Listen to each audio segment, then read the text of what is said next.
বড়বাবু এগুলো কিনে নিয়ে এসছে। এগুলো কিনে নিয়ে কী করবে জানি না, এখন দেখি কি করছে, দেখে আসি।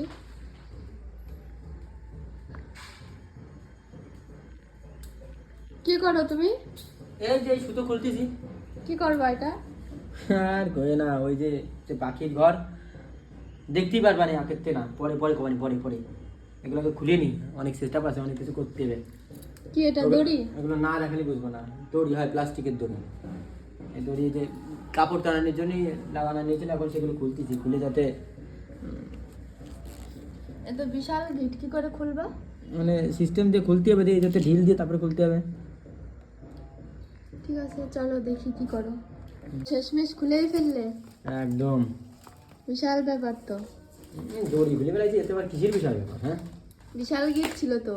তো কি হয়েছে, আমি বান্ধিছি আবার আমি খুলতে পারবো না, এরকম হয় নাকি? তাই নাকি? তাই এই যে এতটুকু পাইছি, এতটুকু কি হবে? এটা দিয়ে এখন দড়ি কাটা হবে। আমার কাছে সমস্ত বলতে যন্ত্রপাতি আছে, ঠিক আছে, কোনো সমস্যা নাই। আর এই জায়গায় যেটুকু কাটলাম এইটুকু বাদ দাও। এখন এইগুলো এর ভিতর ঢুকাবে, এই দড়িটা। প্লাস্টিকের দড়ি যাতে কোনো জং টং না ধরে কোনো কিছু। এটা দিচ্ছি এই কারণের জন্য যাতে কোনো পাখির কোনো ক্ষতি না হয়। এই দেখো কত বড়। আমার বোনও চলে এসছে কাজে হেল্প করার জন্য। ওটা দিয়ে তুমি কেটে দিস না। ওখানে কত ধার আছে, এখানে আঙুল দেবো, কেটে দেবো। ছোট শাড়ি চলে যেতে হবে না?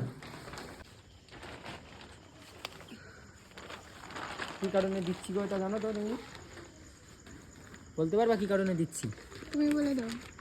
এই বৃষ্টির শীত এসে পুরো পাখিগুলোকে ভিজে দিচ্ছে, ওই জন্য এই কাজটুকু না করলে পরে তো আর এরা থাকতে পারবে না। এইগুলো আপাতত এইভাবে রাখবো, এইখান থেকে এইখানটা একটা পেরেক যাবে। পুরো চারিপাশ ঘিরে দিয়ে দিয়েছে যাতে বৃষ্টি না যায়।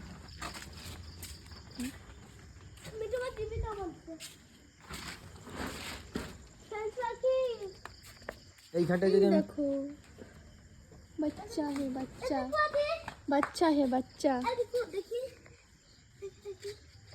আরো আছে ভেতরে, ওগুলো এখন দেখা যাচ্ছে না, এটাই দেখা যাচ্ছে। দেখে দেখে এই ছোটে কামড়ে কামড়ে হাঁটে। এই বাচ্চা